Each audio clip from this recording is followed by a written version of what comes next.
Hi friends, good morning to all. ఈరోజు మనం explore చేసే టెంపుల్ వచ్చేసరికి శ్రీ సీతారామచంద్రస్వామి దేవస్థానం, అమ్మాపల్లి.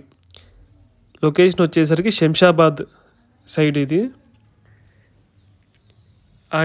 ఆ టెంపుల్ ఎదురుగ్గానే మనకి ఇలా హనుమంతుడి విగ్రహం ఉంటుంది. టెంపుల్ టైమింగ్స్, విజిటింగ్ అవర్స్ వచ్చేసరికి మార్నింగ్ 6:30 to 1 PM, అంటే ఉదయం పూట 6:30 నుంచి మధ్యాహ్నం 1 గంట వరకు దర్శించుకోవచ్చు మనం. ఈవినింగ్ సాయంత్రం వచ్చేసరికి 3:30 to 7 PM, అంటే 3:30 నుంచి 7 వరకు టెంపుల్ మనం దర్శించుకోవచ్చు. ఇది ఎంట్రన్స్ అండి. ఈ ఆర్చి నుంచి మనం లోపలికి వెళ్ళాలి. బస్సులో దిగినా కానీ ఇక్కడి నుంచి మనం వాకబుల్ డిస్టెన్సే. ఈ లెఫ్ట్ సైడ్ వచ్చేసరికి మనకి పార్కింగ్ అవైలబిలిటీ ఉంది. ఇక్కడ చాలా పెద్ద పార్కింగ్ ఉంది. ఇదిగోండి bike parking, car parking. Bike parking అయితే మనీ తీసుకోరు, ఓన్లీ కార్ పార్కింగే. మీరు తాడి చెట్ల కింద ఏమైనా ఫుడ్ తెచ్చుకొని కూడా తినొచ్చు హాయిగా కూర్చొని. ఇక్కడి నుంచి లోపలికి వెళ్ళాలి. ఇక్కడ హోటల్స్, ఇక్కడ బోర్డ్స్ పెట్టారు, కుల్ఫీ అని, ఫుడ్ కోర్ట్ అని ఉంది. మేము వెళ్ళినప్పుడు అయితే ఫుడ్ కోర్ట్ కానీ ఏమీ లేవు. ఈ టెంపుల్ దాదాపు 11వ శతాబ్దం నాటి టెంపుల్ ఇది. రాతి కట్టడాలు ఉన్నాయి ఇక్కడ. దాదాపు అంటే 500 సంవత్సరాల క్రితం దేవస్థానం ఇది. ఇక్కడ చిలక జోష్యాలు కూడా ఉన్నాయి. ఇద్దరు కూర్చున్నారు చిలక జోష్యం చెప్పడానికి. చెప్పించుకునే వాళ్ళు చెప్పించుకోవచ్చు. వాష్రూమ్స్ కూడా ఉన్నాయి, మీకు ఆ రైట్ సైడ్లోనే ఉంటాయి వాష్రూమ్స్. ఎంట్రన్స్ లోపలికి వస్తాం కదా, ఇక్కడ రైట్ సైడ్ ఉంటాయి. ఇక్కడ వచ్చేసరికి గార్డెన్ కూడా, చిన్న పూల మొక్కలు పెంచుతున్నారు. అది కూడా చూడండి, అదంతా రాతి కట్టడాలు. ఇక్కడికి వచ్చేసరికి చాలా సినిమాలు కూడా, దాదాపు 500 సినిమాలు షూటింగ్స్ జరిగినాయి ఇక్కడ.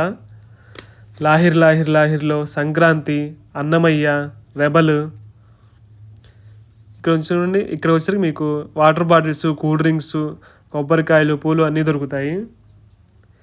పోతులూరి వీరబ్రహ్మేంద్ర స్వామి సినిమా ఉంది కదా, పెద్ద ఎన్టీఆర్ గారిది, ఆ సినిమా కూడా జరిగింది. ఇంకా విక్రమ్ సినిమా, ఆహనా పెళ్ళంట, చిరంజీవి గారిది రిక్షావాడు, ఇలా చాలా సినిమాలు జరిగినాయండి. ఇక్కడికి వచ్చిన ప్రతి ఒక్క సినిమా హిట్ అయిందంట. ఇదిగోండి ఈ టెంపుల్ ఎంట్రన్స్, మెయిన్ ఎంట్రన్స్. మనం లోపలికి రాగానే ఇలా 2 ఏనుగులు వెనకాలే గుడి మనకి కనబడుతుంది. ఈ ఏనుగులు వచ్చేసరికి ఇట్లా మనకి ఏనుగు తొండంతో ఒక దండ పట్టుకొని మనకి స్వాగతం, వెల్కమ్, రండి అని పలుకుతున్నట్టుగా భక్తుల్ని చూపిస్తుంటుంది. ఇదిగోండి temple view, front side view temple. పావురాలు ఎక్కువగా ఉన్నాయి దీని మీద, పావురాలు చాలా వాలినాయి. ఇదిగోండి ఇది ఆ ఏనుగు తొండంతో అలా దండ పట్టుకొని భక్తులను స్వాగతిస్తున్నట్టు చూపిస్తున్నారు. ఇక దండ చూసారు, రాతి కట్టడం. ఇక్కడ మీరు ఎక్కడ లోపల ఏది చూసినా మనకి పెయింట్ వేయడం కానీ, పాతకాలపు కట్టడాలని ఎక్కడా మార్చలేదు, అట్లానే ఉంచారు. ఇంకొన్ని తలుపులు మొత్తం రాతి కట్టడాలు, అంటే సున్నము, సిమెంట్ కానీ ఏవి ఉండవు.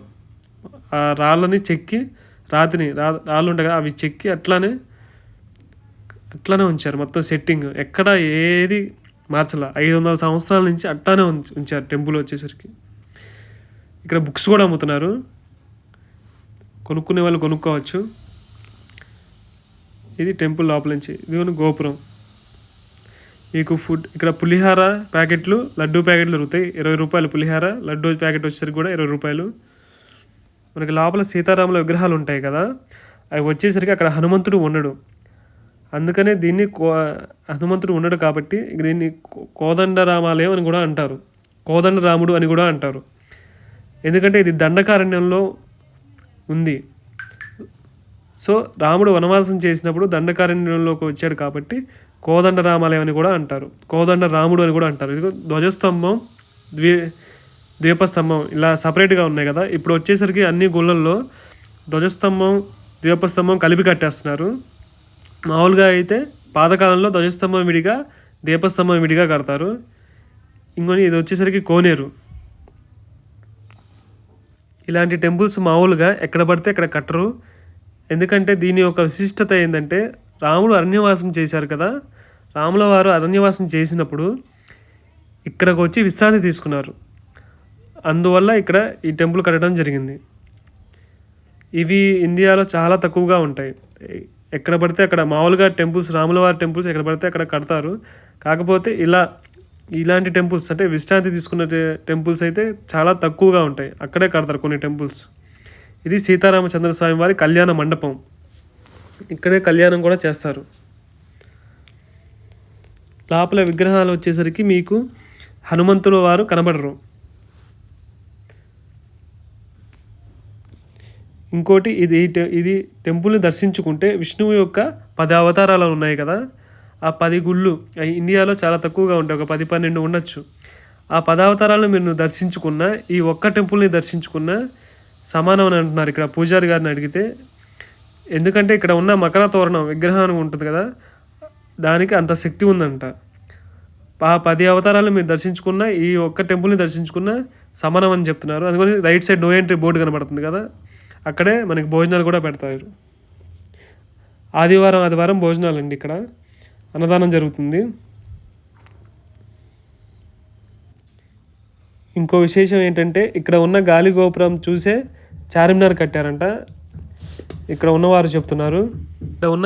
ఇక్కడ ఉన్న కట్టడాలకైతే ఏ మార్పు చేయరు, అలాగే ఉంచుతారు. రంగులు వేయడం కానీ, పెయింట్ వేయడం కానీ, ఇంకా ఏదైనా కొత్త కట్టడం కానీ అవి అయితే ఏమి చేయరంట, ఇలానే ఉంచుతారంట. ఇక్కడ షూటింగ్ కోనేరు దగ్గర ప్రీ వెడ్డింగ్ షూట్స్ కూడా చాలా చేసుకునే వాళ్ళు చేసుకోవచ్చు. 3,000 కట్టి చేసుకోవచ్చు. ఇదిగోండి కోనేరు ఎంట్రన్స్. ఇక్కడైతే ప్రీ వెడ్డింగ్ షూట్సే ఎక్కువగా జరుగుతున్నాయి. అది కూడా కోనేరు చుట్టూ ఇట్లా కొబ్బరి చెట్లు మధ్యలో కోనేరు. ఆ కోనేరులోకి దిగడానికి చుట్టూ 4 వైపుల నుంచి మనకి మెట్లు ఉంటాయి. ఒక సైడే, కొన్ని కోనేరులో ఒక సైడే కదా, ఇక్కడికి వచ్చేసరికి 4 వైపుల నుంచి కోనేరు మెట్లు ఉంటాయి. ఇక్కడ రాముల వారి కళ్యాణం జరుగుతుంది. 27 రోజులకు ఒకసారి ఇక్కడ రాముల వారి కళ్యాణం చేస్తారంట. ఎందుకంటే రాముల వారిది పునర్వసు నక్షత్రం కాబట్టి, అది నక్షత్రం 27 రోజులకు ఒకసారి వస్తుంది కాబట్టి ఇక్కడ రాముల వారి కళ్యాణం 27 రోజులకు ఒకసారి చేస్తారు. ఎవరైనా ఆ కళ్యాణంలో పార్టిసిపేట్ చేయాలనుకునే వాళ్ళు, అలాగే కూర్చోవాలనుకున్న దంపతులు అయితే ఎవరైనా వచ్చి ఇక్కడ సంప్రదించవచ్చు. ఇక్కడ స్టాఫ్ ఉంటారు కదా, వాళ్ళని వచ్చి సంప్రదిస్తే వాళ్ళు పూర్తి డీటెయిల్స్ మీకు ఇస్తారు. ఇక్కడికి వచ్చిన భక్తులు ఏమంటున్నారంటే, చాలామంది వచ్చిన వాళ్ళే చాలామంది ఇంకా మళ్ళీ వస్తున్నారు. ఎందుకంటే ఇక్కడికి వచ్చి దర్శించుకొని తమ కోరికను అయితే ఇక్కడ రాముల వారికి చెప్పినట్లయితే చాలామంది తమ కోరికలు నెరవేరుతున్నాయి, అందుకనే మేము మళ్ళీ వస్తున్నాం అని చెప్తున్నారు. ఇదంతా రాతి కట్టడాలండి, చూడండి మొత్తం రాతి కట్టడాలు అట్లానే ఉంచారు. అంటే రాయిని చెక్కి ఇట్లా సెట్ చేసేస్తారనమాట. అప్పట్లో రాతి కట్టడాలు మొత్తం, అందుకనే చూపిస్తున్నాను ఇట్లా మీకు కోనేరు చుట్టూ లోపల ఎలా ఉంటుందో చూపిస్తున్నాను. ఇంకొంచెం చూడండి మొత్తం కట్టడాలు పక్కన అలానే ఉన్నాయి, కొంచెం పాచిపట్టినట్టు గోడ మీద. అట్లానే సెట్టింగ్ కూడా ఎక్కడ ఏది మార్చలా, అట్లానే ఉంచారు సెట్. ఇదిగోండి పైన చూడండి, పైన చుట్టుపక్కల కింద కూడా మనకి అంత పెద్ద రోడ్డు కూడా అట్లానే మట్టిగా ఉంటుంది. ఇలాంటి టెంపుల్స్ చాలా అరుదండి. నాకు హైదరాబాద్ చుట్టుపక్కల కానీ ఎక్కడైనా బాగా నచ్చిన ప్రదేశం అయితే ఇదే మెయిన్, ఇదొక్కటే. దీన్ని మించింది అయితే నాకు ఇంకా ఏమనిపించలా. ఇదైతే చాలా బాగుంది, పాతకాలం కట్టడం కదా, అందుకని. మొత్తం కోనేరు వ్యూ వచ్చేసరికి ఇది కొంచెం అక్కడక్కడ కోనేరు కూడా అట్లానే ఉంది. ఇక్కడ వచ్చేసరికి గుడి ముందు వైపు ఒక కోనేరు ఉంటుంది, వెనక వైపు ఒక కోనేరు ఉంటుంది. మామూలుగా గుడి లోపల ఎక్కడైతే తాబేలు కూర్మ అవతారం, విష్ణువు యొక్క 2వ అవతారం కూర్మ అవతారం కాబట్టి, ఒక తాబేలు కూర్మ అవతారం ఉన్న విగ్రహం కనుక గుడిలో ఉంటే కోనేరు తప్పకుండా ఉంటుంది టెంపుల్లో.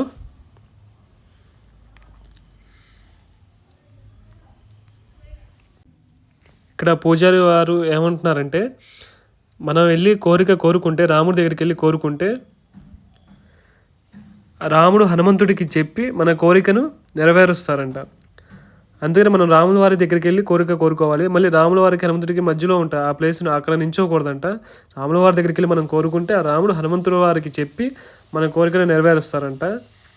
భక్తులు కూడా చాలామంది చెప్తున్నారు, ఇక్కడ మా కోరికలు నెరవేరాయి, ఇక్కడికి వచ్చి మేము దర్శించుకుంటే మాకు ఎంతో కాలం నుంచి ఉన్న కొన్ని బాధలు కూడా పోతున్నాయి అని చెప్తున్నారు. ఈ గుడి ముందు ఇలా ఎంట్రన్స్ అండి, టైం ల్యాబ్స్ పెట్టి తీసా, కొంచెం బాగుంటుందని. హైదరాబాద్లో రాముల వారి పక్కన హనుమంతులు లేని విగ్రహాల ఆలయం ఉన్నదంటే అది ఇది ఒక్కటే అంట హైదరాబాద్లో. ఇది వచ్చేసరికి కోనేరుకి కట్టడం ఉంది కదా, ఆ కట్టడం కొంచెం ముందుకు వెళ్తే పూల మొక్కలు అవన్నీ ఉన్నాయి.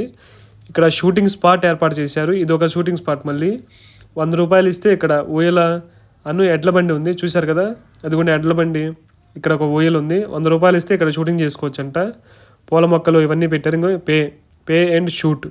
ఇక్కడ ఊయల కూడా ఉంది ఒకటి, అక్కడ ఒక ఊయలు ఉంది, ఇక్కడ ఒక ఊయలు ఉంది, ఎడ్ల బండి ఒకటి ఉంది. దానికి మొత్తం పూలు కట్టేశారు, డెకరేషన్ చేశారు పూలతో.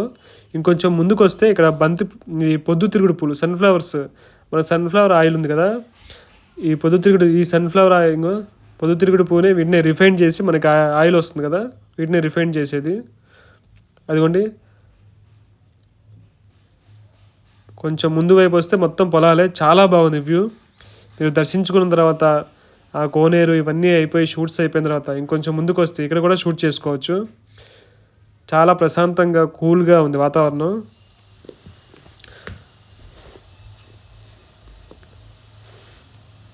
ఎంతోమంది వీడియోస్ చూస్తున్నారు కానీ సబ్స్క్రైబ్ అవ్వట్లా. సబ్స్క్రైబ్ అయితే ఛానల్కి కూడా హెల్ప్ అవుతుంది. ఈ గుడిని దర్శించుకొని మళ్ళీ మనం ఎగ్జిట్ అవుతాం కదా, ఎగ్జిట్ ఎంట్రీ ఒకటే. ఇక్కడ కొన్ని చిన్న చిన్న టెంపుల్స్ కూడా ఉన్నాయి. ఇదిగోండి, ఇక్కడ ఒక టెంపుల్ ఉంది. ఈ టెంపుల్ వచ్చేసరికి శ్రీ రామలింగేశ్వర స్వామి దేవాలయం. అదిగోండి, శివలింగం కనబడుతుంది మీకు అక్కడ.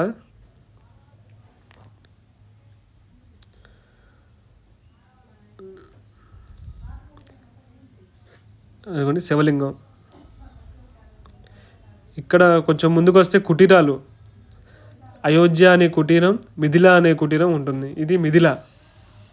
ఈ పక్కనే ఇక్కడ అయోధ్య అని ఉంది కుటీరం, సేమ్ ఇట్లానే ఉంటుంది. చివర్లో ఇంకా నేను చిన్న చిలక జోస్యం చేయించుకున్నాను.